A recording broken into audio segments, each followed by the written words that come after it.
Israel, established in 1948, a country smaller than the state of New Jersey, was declared war on by 5 surrounding countries. Against all odds, Israel won. According to reliable sources, Israel probably enslaved all those Arabs in the countries that won against and dominated them.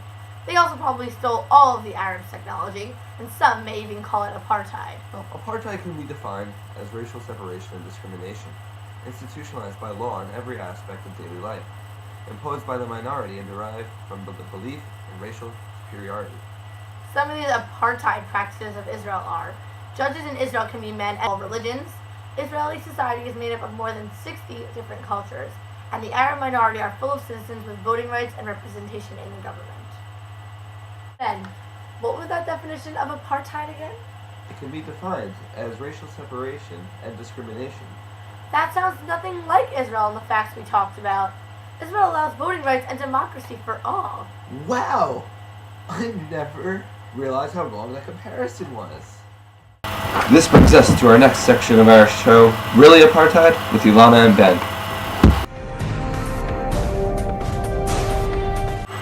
Really, Israel is apartheid? Neighboring Arab countries whose policies serve their own Palestinian minority has been described as discriminatory. And Israel is the apartheid? Really? Wait a second, Ilana. Where is Israel on this map? Israel's so small that your head's blocking it on this huge map? That's ridiculous.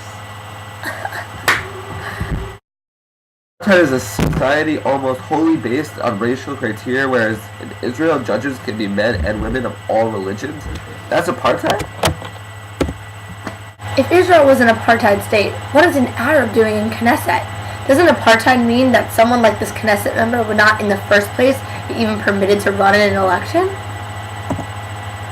Gays and lesbians have more rights in the so-called apartheid state than in pretty much anywhere else in the Middle East. Really? Apartheid? Really? That's ridiculous.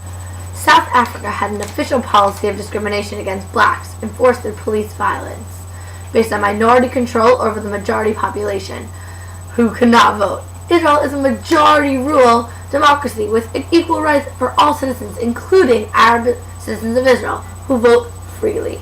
How are those alike? Really, accusers? Really? Jewish and Arab babies are born in the same delivery room with the same facilities, attended by the same doctors and nurses, with the mothers recovering in adjoining beds in a ward. Equality is not apartheid. Really? Honestly, anyone knows what apartheid really was and what Israel is today would be ashamed at the comparison. It's a craze what apartheid really means. How could people confuse this